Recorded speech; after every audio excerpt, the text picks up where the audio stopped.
rencana mulai minggu depan kita punya pengajian, kita tutup.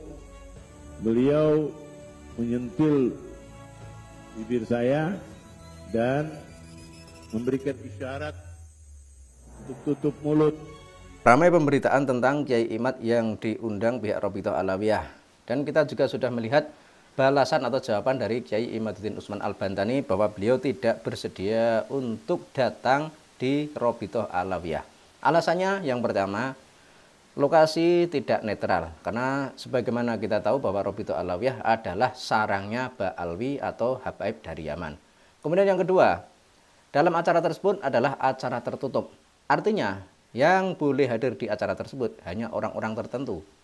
Nah, ini kemungkinan nanti yang didatangkan di acara tersebut hanya pihak-pihak yang selama ini pro dan kontra terhadap klan Ba'alwi.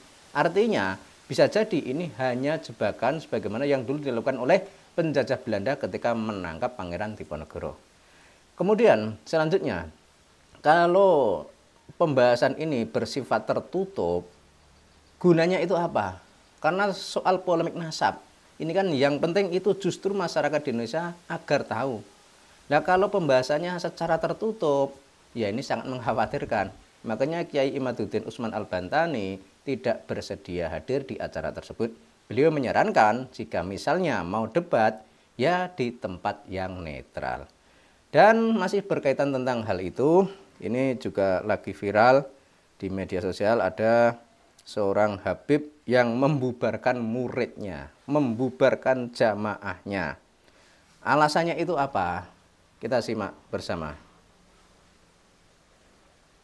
Ini sekarang kita membicarakan tentang rencana mulai minggu depan kita punya pengajian, kita tutup.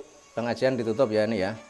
Karena saya sudah nyatakan minggu lalu bahwa saya mimpi Amirul Mukminin Maulana Ali bin Abi Thalib. Ya, bermimpi bertemu Sayyidina Ali. Imam Ali bin Abi Thalib. Katanya ya. Saya mimpi beliau menyentil bibir saya, menyentil, dan memberikan isyarat untuk tutup mulut. Memberikan isyarat untuk tutup mulut. Karena membicarakan isyarat tutup mulut, agar jangan banyak bicara. Saya tidak boleh banyak komen. Ya betul kan, agar jangan banyak komen. Berbicara kalau tidak perlu yang luar biasa. Kalau perlu yang luar biasa boleh. Ya. Lalu saya minta kepada beberapa tokoh-tokoh guru-guru saya yang ada di Zabid yang masih hidup. Zabid. Mereka ahli dalam ilmu ahlam dan ilmu ta'birul ahlam, dan juga mengerti ilmu falak. Ya. Saya telepon, saya minta tolong ditakbirkan ini. Dia bilang, yang pertama, kamu tidak boleh bicara kalau tidak penting. Kamu tidak boleh bicara. Ini Habib loh ini loh. Satu. Yang kedua, saya bilang saya ada majelis. Majelis saya ribuan yang hadir. Majelisnya ribuan jamaahnya. Dia katakan majelis juga ditutup karena ilmu yang kamu sampaikan tidak mustawa sama murid. Murid kamu semua, dia katakan tidak mampu menerima pengetahuan yang kamu kasih walaupun benar dan bagus. Nah ini muridnya tidak bisa menerima ilmu yang diajarkan oleh si Habib ini ya. Ya mungkin masuk akal ya. Nah kalau misalnya muridnya itu orang pribumi Nusantara, kemudian si Habib misalnya mengajarkan tentang keunggulan klan Ba'alwi.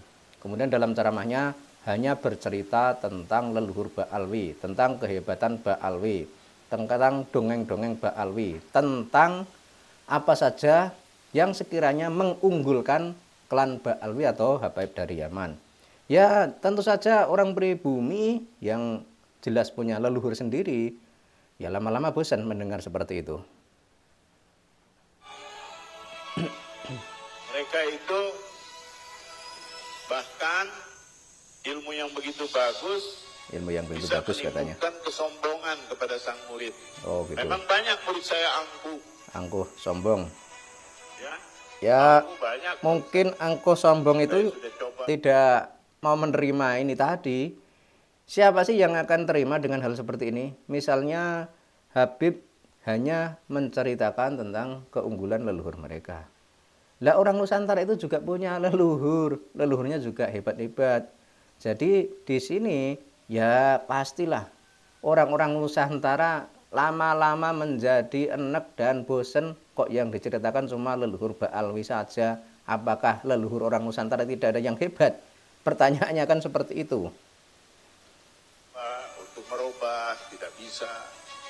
Sehari berubah, seminggu datang kumat. Ya, sehari berubah, seminggu kumat lagi. Nah ini perjalanan hidup mengajar selama 38 tahun. 38 tahun ya Dari katanya ya. mulai Papua sampai ke Ternate, sampai ngajar ke Ambon, sampai ngajar ke Makassar, sampai ngajar ke Banjarmasin, sampai ngajar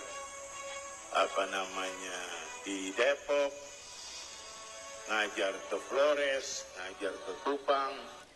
Ya itu ya ungkapan dari seorang Habib yang intinya dia telah menutup majelisnya. Alasannya dia bermimpi bertemu Sayyidina Ali dan Sayyidina Ali memerintahkan agar diam dan jangan bicara.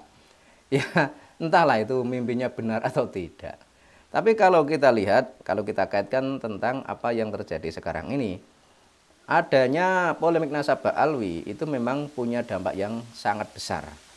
Jadi sekarang sudah banyak orang di Indonesia yang tidak lagi percaya kalau Ba'alwi atau Habaib adalah keturunan Nabi.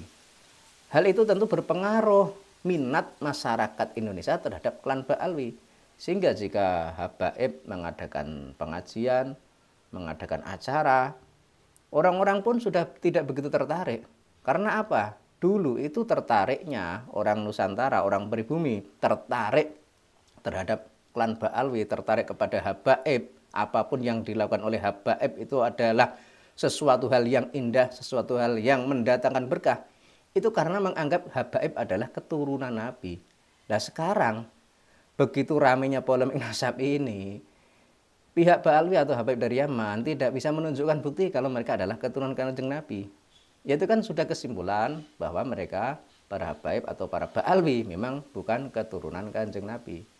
Sehingga ya wajar kalau masyarakat Indonesia sudah berkurang minatnya terhadap para Habaib yang ada di negeri ini. Dan terkait tentang alasan dia menghentikan majelisnya atau menutup majelisnya, katanya tadi karena bermimpi bertemu Sayyidina Ali.